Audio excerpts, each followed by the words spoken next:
Good afternoon, or should I say evening, morning. Morning? At any rate, I am the Game Master. Pleased to make your acquaintance.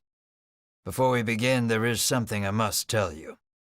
You see, my job is to draw you into this world with my voice and cards, which is why I believe it best for you to play with the sound on. In fact, I insist on it. However, as you can see, my voice is subtitled, so you can always read along as well.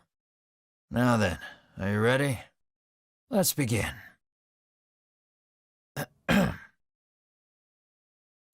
Welcome to Voice of Cards. You are about to take the first steps of your adventure. Through a realm of sword and sorcery you will travel, battling bloodthirsty monsters as you strive to realize your ambitions. I have every faith you will accomplish great things here.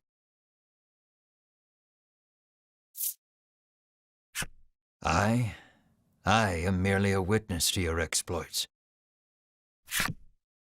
Now then, your departure draws nigh.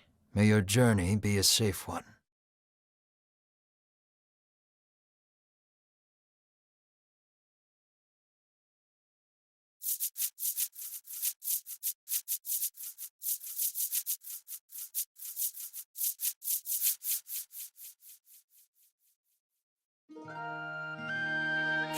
This is Castle Advent. Queen Nilla reigns over the kingdom from within its walls. 3 white-clad adventurers have gathered here at the Queen's summons. Present yourselves, O faithful of the Ivory Order.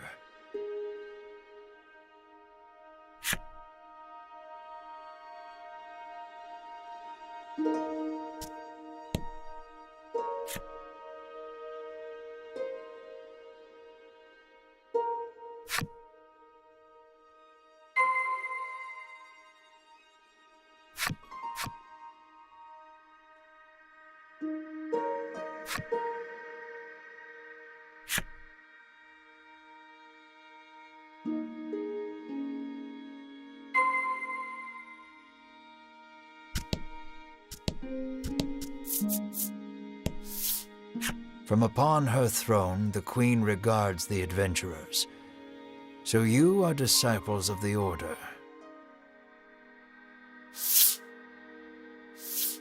The youngest of the 3 steps forward. She holds herself with well-born grace. I am Winifred of the Ivory Order, Your Majesty, she says. I lead this fellowship. She bows, glancing to her 2 companions.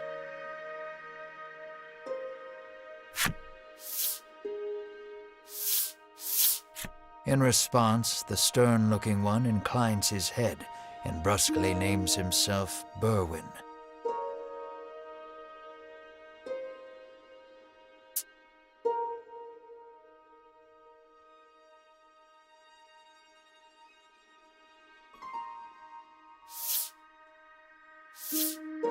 The older man is the picture of courtesy as he genuflects and introduces himself as Hedwyn.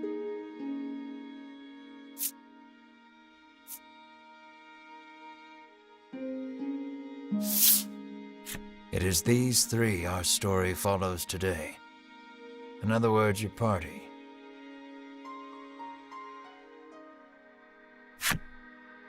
The Queen acknowledges the fellowship with a nod. In a soft voice, she explains her errand. Someone has stolen the royal treasure. I bid you reclaim it. Under normal circumstances, I would entrust this to my soldiers, but I do not wish to spread thin my forces with the recent monster troubles. It seems the troubled Queen is judged she can entrust this matter to none but the Ivory Order, beloved of the people and unmatchable in battle. It is our honor to serve you, Your Majesty, and thus the quest falls to the Fellowship.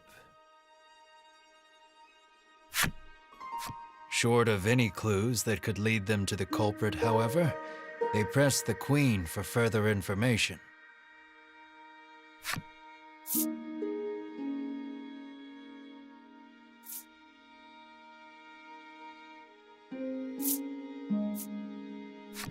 The Fellowship asks the Queen what the royal treasure is.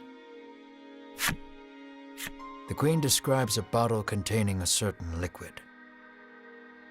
Without it, she trails off, but the desperation in her voice suggests its loss could spell disaster for the kingdom.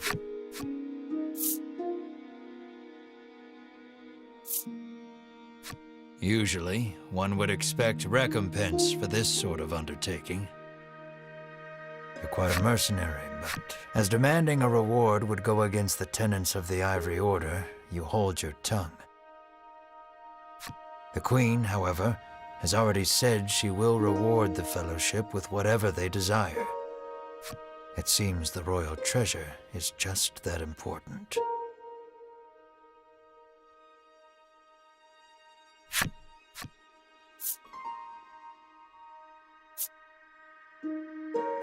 The Fellowship asks the Queen if she knows anything about the thief.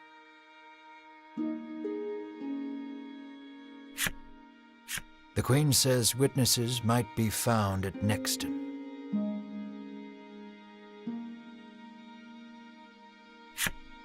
Pray tarry no longer here.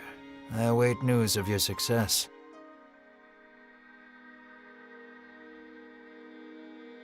The Fellowship bows and takes their leave.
We can waste no time finding the treasure.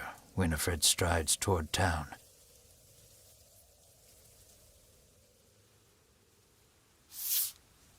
Wait, cries Berwin, blocking Winifred's path. A monster.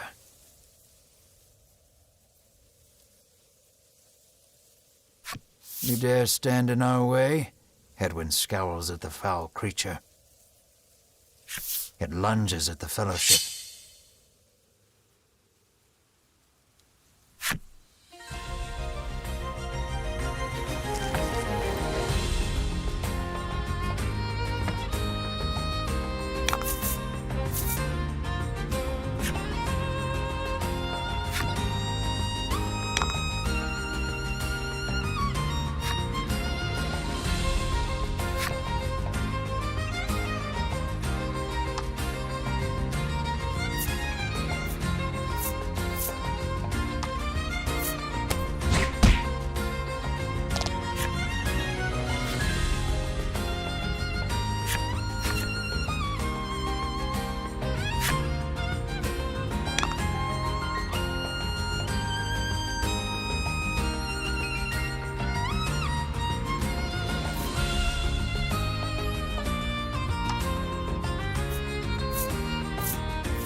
Winifred heaves a disgruntled sigh as she smooths her rumpled garb.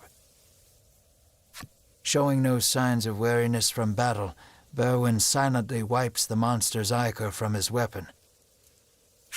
Hedwyn inspects the remains of their foe.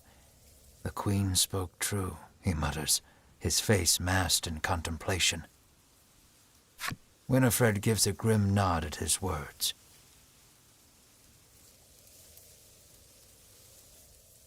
Mayhap the treasure's theft and the monster's behavior are connected somehow.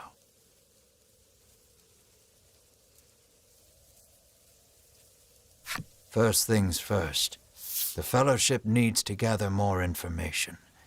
To Nixton they set their sights.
"Welcome to Nixton," hails a man.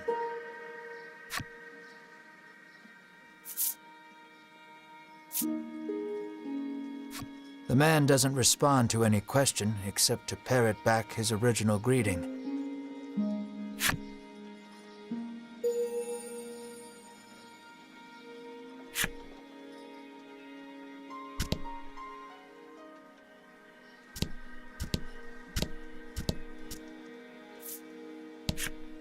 "I'm too scared to leave town with all those monsters out there," the woman sighs.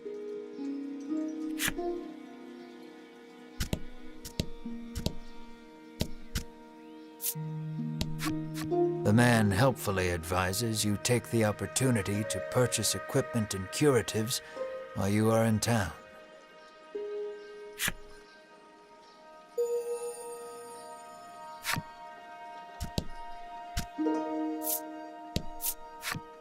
A woman sits hunched over by the side of the road.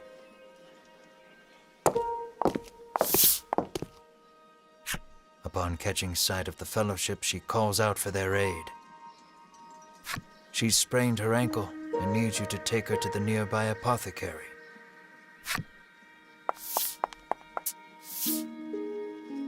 Winifred rushes to her and helps her up. Berwin lifts the woman onto his back, and the Fellowship sets out in search of an apothecary.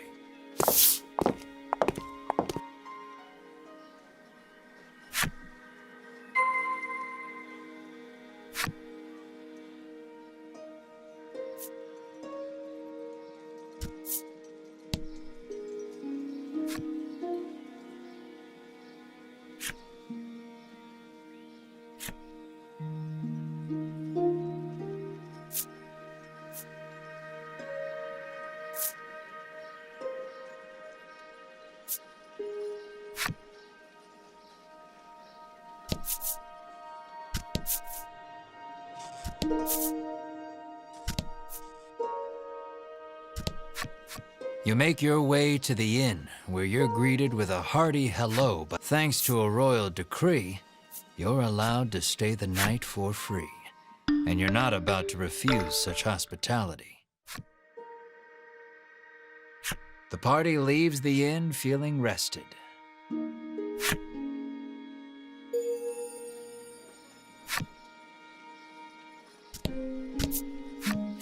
Apparently, there's a monster lurking around the outskirts of town stealing medicine, and only rumors claim the monster fled to the west.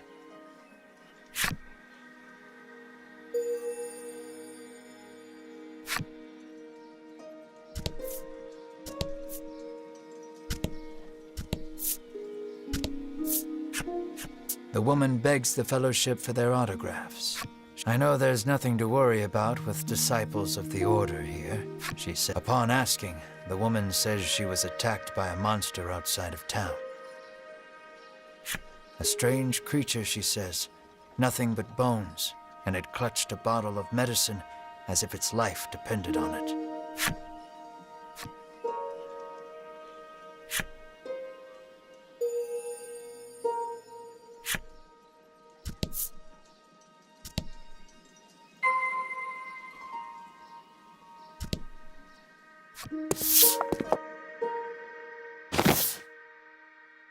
You arrive at the apothecary.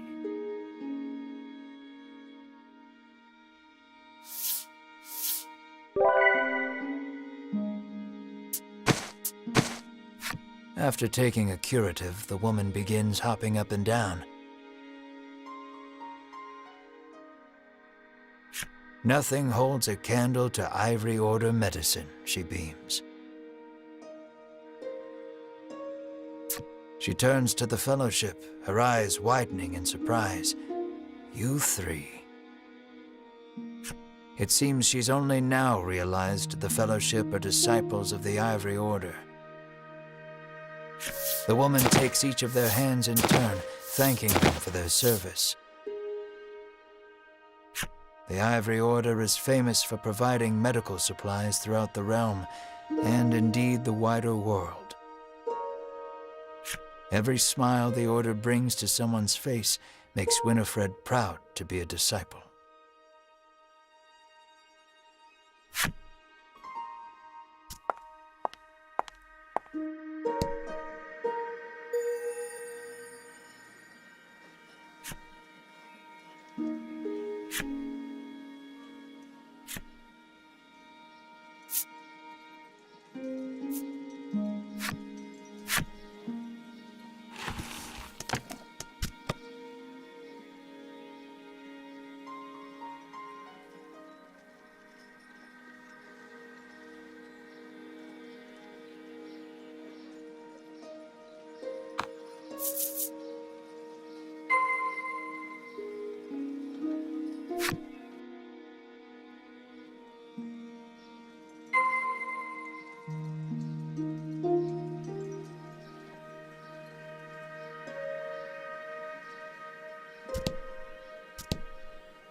It would be unwise to leave the town with so few leads. Perhaps you'd have the Fellowship ask around for more information.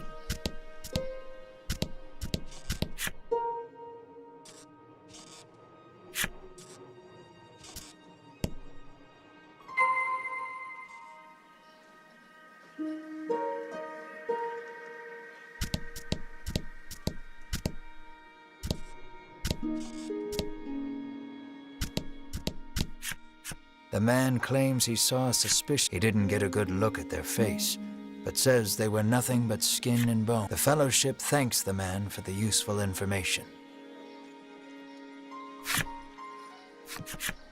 Thanks to the information gleaned from the townsfolk, the Fellowship is all but the first clue was the Queen's description of the treasure, a small bottle containing a certain liquid.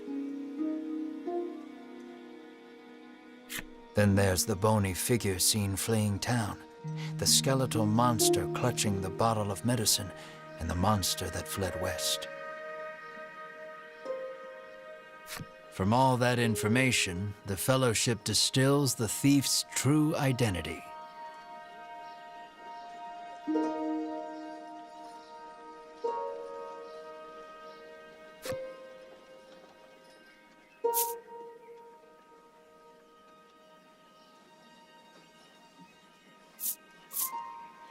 The scrawny street urchin, intones Berwin.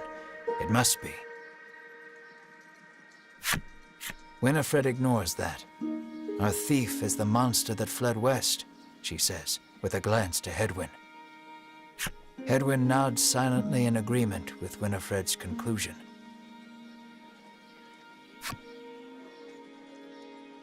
Winifred clears her throat, proclaims that the Fellowship shall head west, out of town, and walks off.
Don't hold back.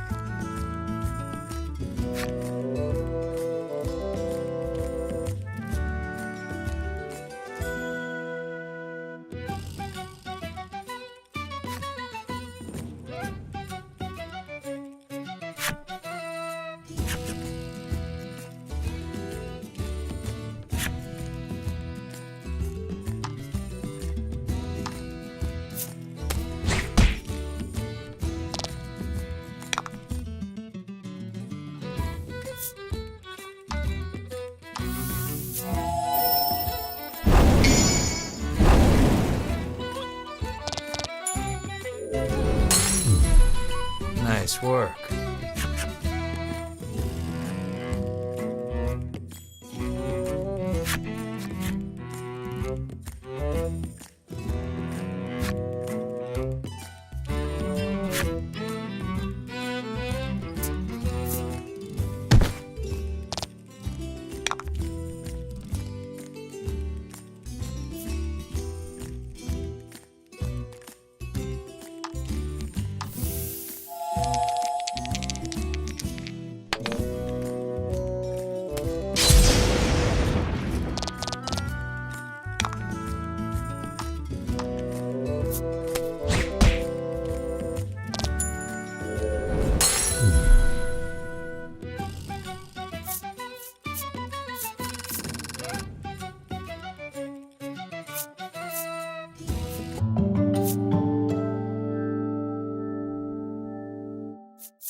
Let's do this.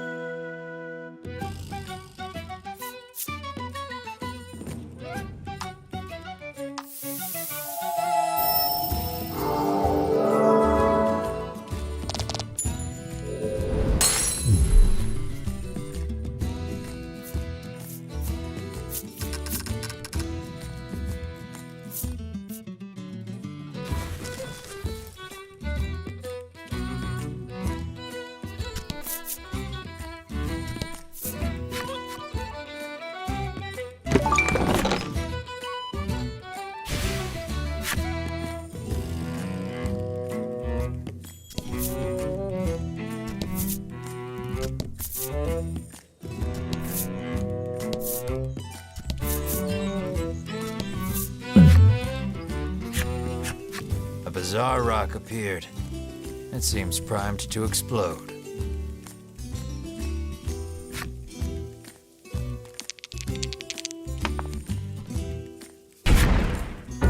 The bizarre rock transformed into an aqua rock. The only way out of this fight is through it.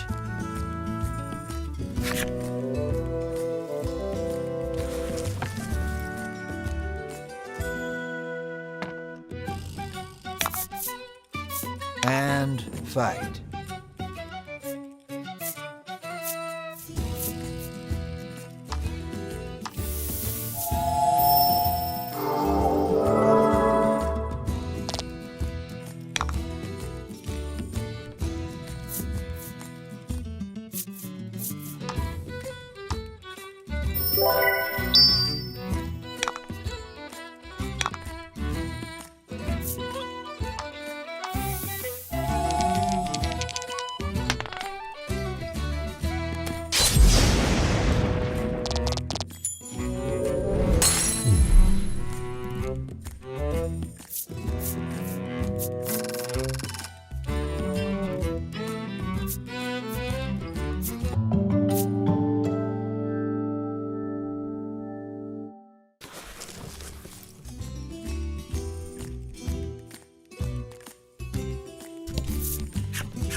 Let's not go there just yet. I haven't quite finished the story for that section, you see.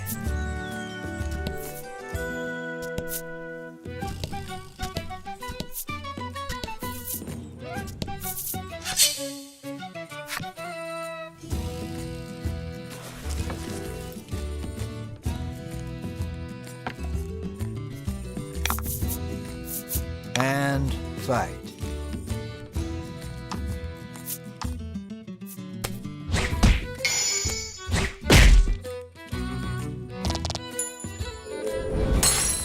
That was lucky.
That was lucky.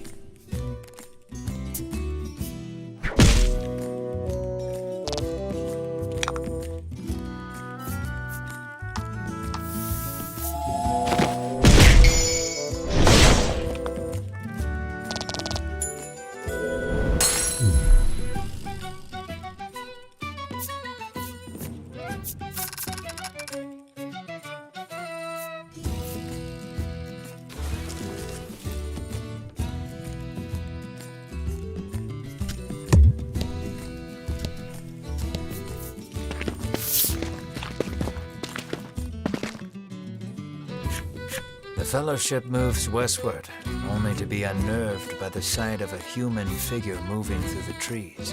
The presence of large packs. The sun bears down hard upon us this day, Winifred says, approaching him. The traveler lets out a chuckle. Indeed, I've just been I beg your pardon, but did you catch sight of a monster fleeing west? Winifred inquires. He gives her a puzzled look. There's nothing out there but the sea, he says. That and a cave full of monsters on the opposite shore. I suspect you might find your quarry there. The Fellowship exchange glances and nod as if to say, then that is where we shall go. Alas, the traveler hoists his packs, suggests the Fellowship speak to the fishermen on the western shore, and takes his leave.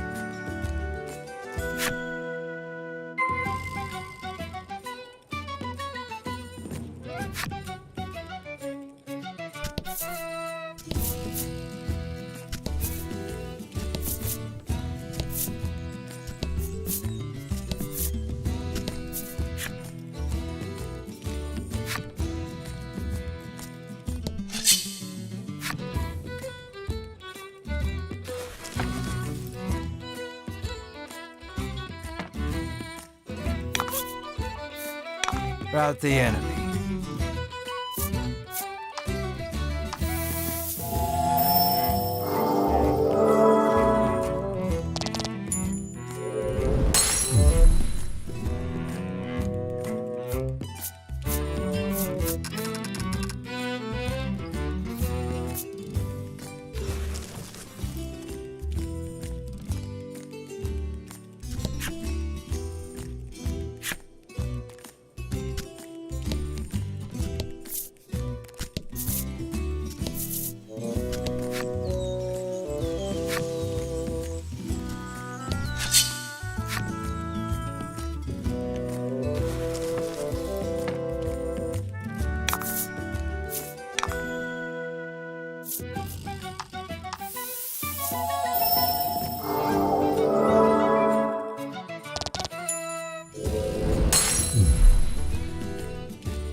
The Fellowship comes upon an anchored ship. Close by, a fisherman of exquisite physique hauls a net out of the water, his muscles rippling. This is no time for lustful reverie. Winifred races to his side and asks that he give the Fellowship safe passage aboard the ship. That vessel is cursed, the fisherman mutters, trembling.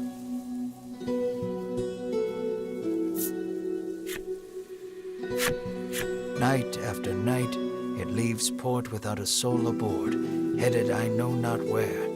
Come morning, it is once again anchored here. This, to the fisherman's mind, is the result of a curse.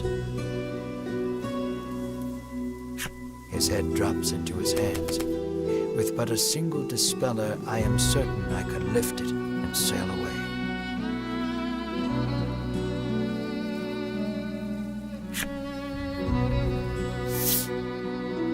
Alas, the Fellowship find themselves without any dispeller.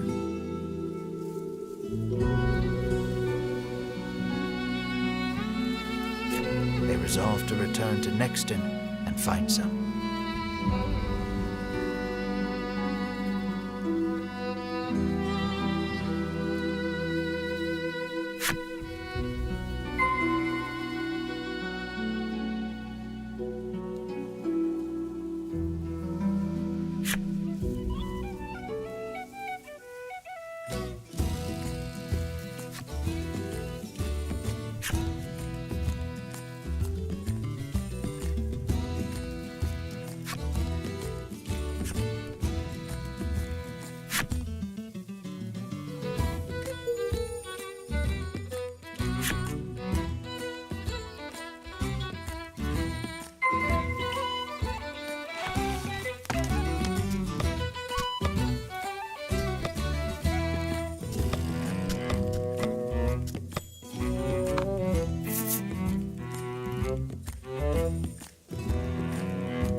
An innocent-looking young boy accosts the Fellowship.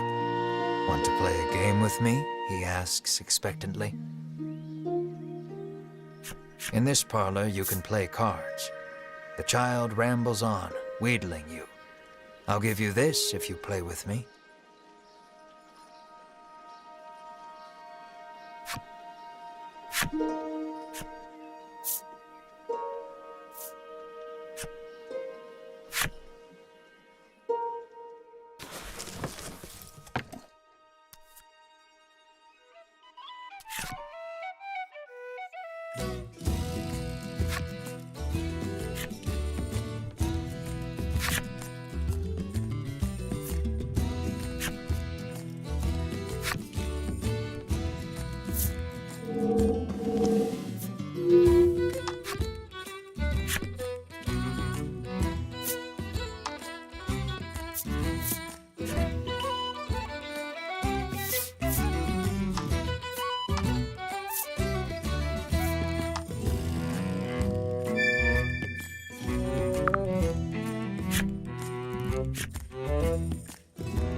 The Fellowship hears a young man arguing with the apothecary. As the Fellowship approaches the door to intervene, the young man bursts out of the shop. He storms past Winifred, nearly crashing into her, Watch where you're going, she shouts after him. But he makes no move to apologize, instead squaring his shoulders and walking off.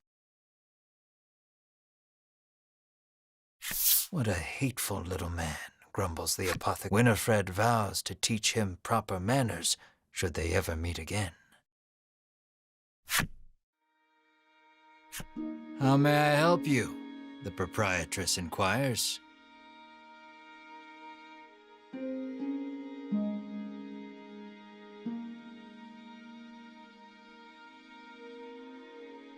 The apothecary catches sight of the fellowship. Ah, the Ivory Order, to which I owe the prosperity of my humble shop, she says. She gestures to the drawers filled with her wares. Pray, choose one of my concoctions and take it at no cost.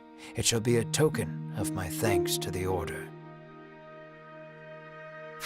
The fellowship insists they will pay as any other customer would, and sets about browsing her wares.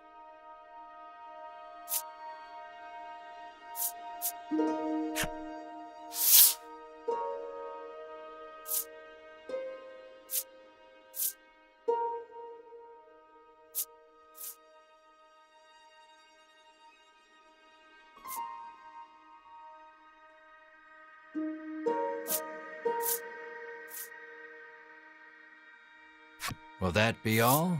The proprietress asks.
Winifred hands the despairing fisherman a dispeller and asks again. The fisherman snatches up the concoction, so delighted that his pectoral muscles begin twitching. The fellowship politely ignores this fact. He opens the bottle and proceeds to douse the shade.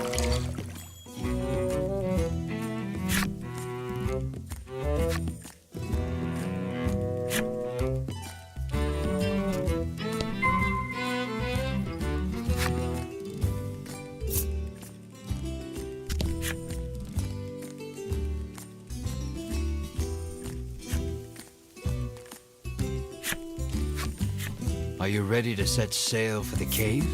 The fisherman asks. Let's shove off then. He beckons you aboard.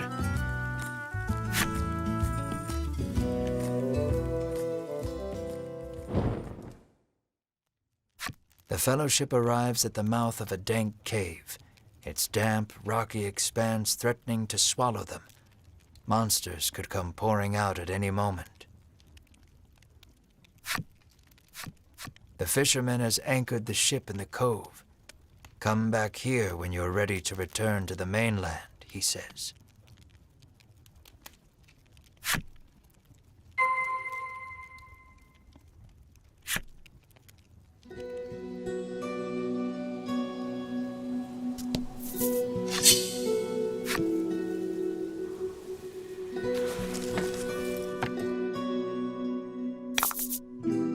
Let's do this.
fight.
About the enemy.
did great.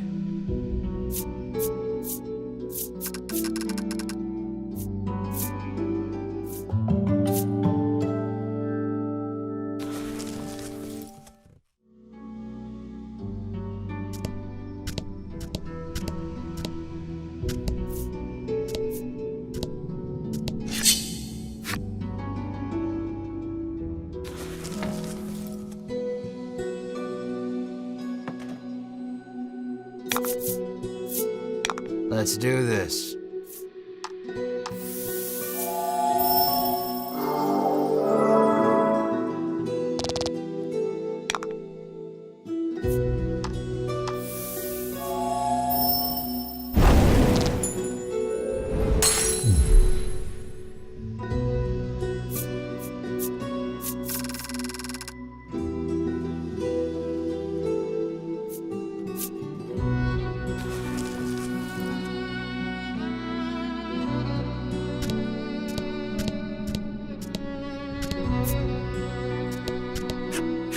Are you finished here? Asks the fisherman. How will you respond? All right then, he says, readying to set sail.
Don't hold back.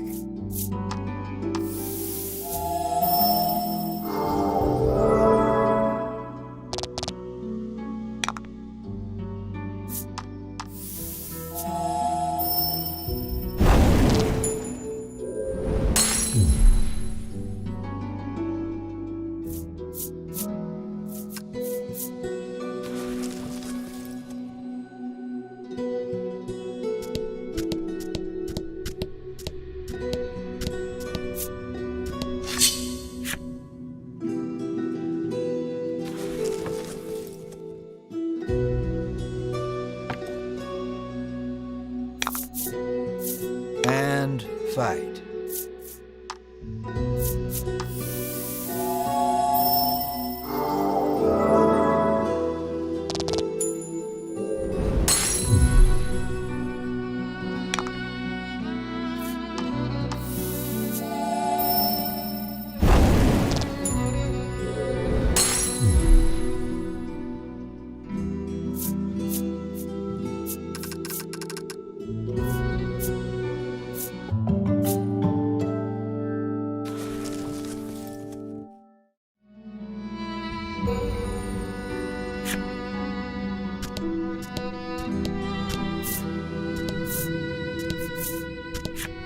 The door before you is shut quite tightly. It appears to have a keyhole. The Fellowship slides the simple key into the keyhole and turns it.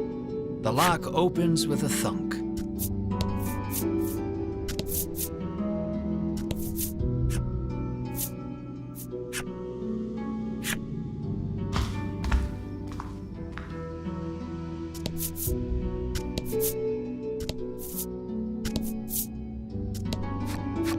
An iron door towers before you.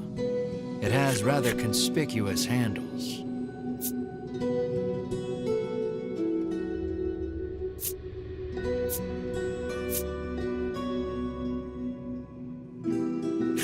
Berwin pushes the massive handles against the door with all his... Berwin gives the door a roundhouse kick out of pure frustration. As his foot connects, the door trundles to the side. So it was one of those sliding contraptions.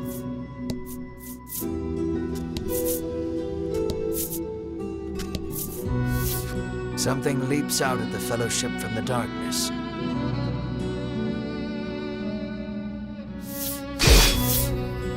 Winifred deftly parries the attack with her staff. Edwin looks fondly at Winifred, only to have his reverie interrupted by Berwin's cry of, "It's coming back."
The Fellowship approaches the chest, only for a voice deep as an earthquake to echo through the cavern. "You shall not have it," a voice growls. The Fellowship warily eyes their surroundings as several somethings leap out of the shadows.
Winifred neatly steps through the fiend's remains and opens the chest.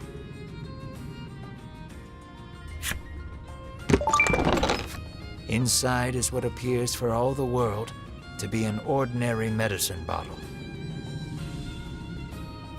At last, the royal treasure is in safe hands once more, Hedwyn sighs. Winifred and Berwin nod in agreement.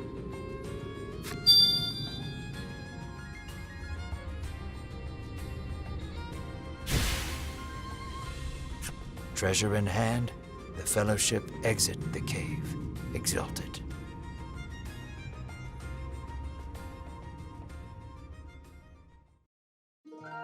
In time, the Fellowship find themselves before the Queen once more. They offer her the retrieved treasure.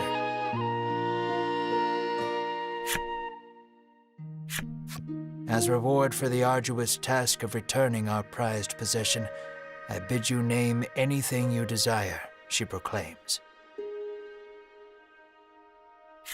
She is positively beaming and seems prepared to shower the Fellowship with riches, whether they demand them or not.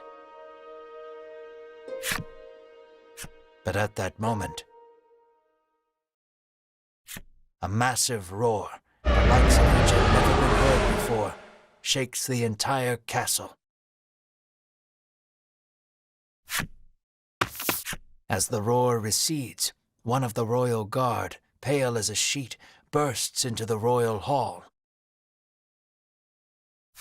He struggles to gather his breath. Just now, over the castle, a dragon, he pants to Queen Nilla.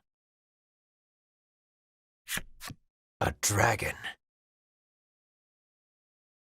So the great evil has returned. Queen Nilla turns her gaze to the sky, dumbfounded. So the monster troubles are connected, Hedwyn says so under his breath, so the Queen does not hear. A profound silence settles over the royal hall. The Fellowship stand tall, unflinching, as though they know what must be done in the face of such a crisis.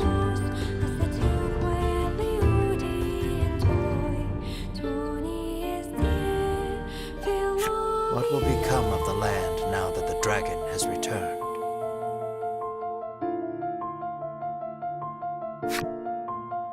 I'm afraid that will have to wait. We're all out of time for this portion of the adventure. Don't you worry. We'll continue the tale another time. I look forward to our next session. Until then, I bid you good day. Farewell, friend. Many thanks for helping me fine-tune this demo. Let's meet again when you're ready for the full adventure.